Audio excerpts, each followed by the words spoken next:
Welcome, welcome. Today we're here with Karen Anderson. She's going to share us her story with her journey with Applegate. So thanks for being with us, Karen.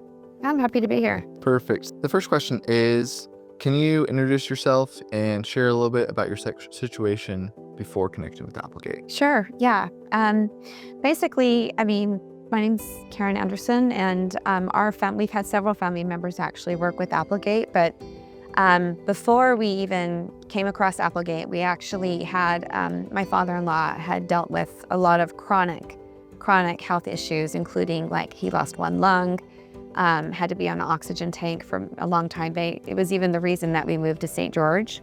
And so his issues for a long time were just really, really challenging. And so, and then when we met Applegate. Yeah. Tell us a little bit about that. So the next question is, how did you guys hear about Applegate? Well, and the truth is I have a sister-in-law who has been in the medical field a long time, and she actually came and worked with Applegate and with the entire team, and was here for quite some time. And then actually when my husband and I moved here, my husband's a physical therapist, and he actually worked with Applegate for a little while.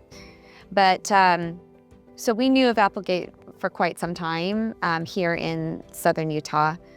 But when we actually had family members going through hospice, we didn't have anybody working here. And so, but we had a chance to work with the team really close. That's awesome.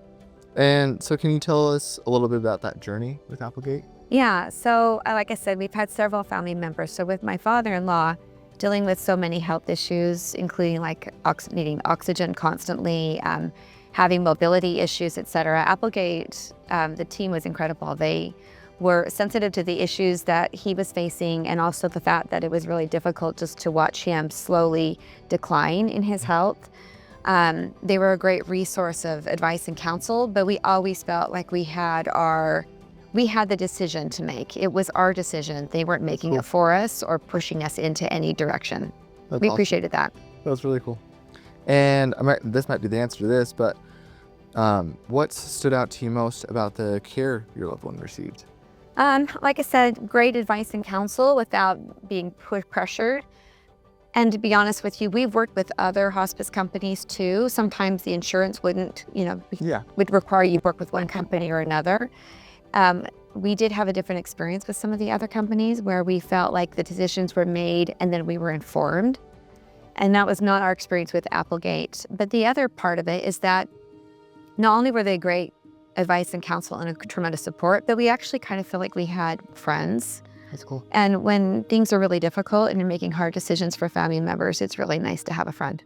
That's awesome. And kind of with that, how did you feel about the support after your loved one had passed?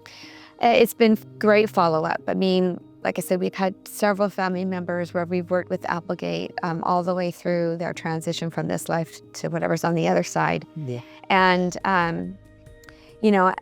they're great for follow-up. They check in. There have been resources there for even just to have a conversation as people are processing their grief, and all the stages of grief. But also, as we've had other family members, even just in moments of where we have to decide if they're going to go on hospice or maybe something in between traditional life and there's some bridges between where we are normally, and then we have a bridge, and then we have hospice.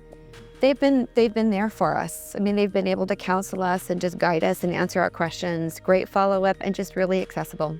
That's awesome. So was there any experience that you had specifically with any of the team members themselves? We've known Nanette Day, who runs this Applegate office, for quite some time. And like I said, we have even family members today that are just right in that in-between place where we don't know whether it's hard to know when to put somebody on hospice. Yeah, fully. And hospice feels so, it feels heavy, and it feels like it's a big decision that now is taking someone towards the end of their life. And Nanette has been a great friend in the sense that she's answered our questions and helped us to understand that hospice can be so much more than just a short-term end-of-life option, that it can be a great support and provide services where a family member can get support that they need. and caretakers can get the support that they need without ensuring that it's end of life, if that makes Yeah. sense. She's just been a great counselor and advisor, and we've always felt like it's just having somebody very wise in our pocket, if that makes sense. Yeah, totally. Yeah. And then the last question is, what would you say to someone considering hospice for their family? I would suggest that they interview several companies and then talk to people who've worked with those companies. But Applegate is always our first go-to, always. And like I said, we've done this more than once. And we've always had a consistent, incredible experience, and I would encourage anybody to please look at Applegate first. That's awesome. Yeah. Well, thank you so much. Appreciate it, Karen. Thank you.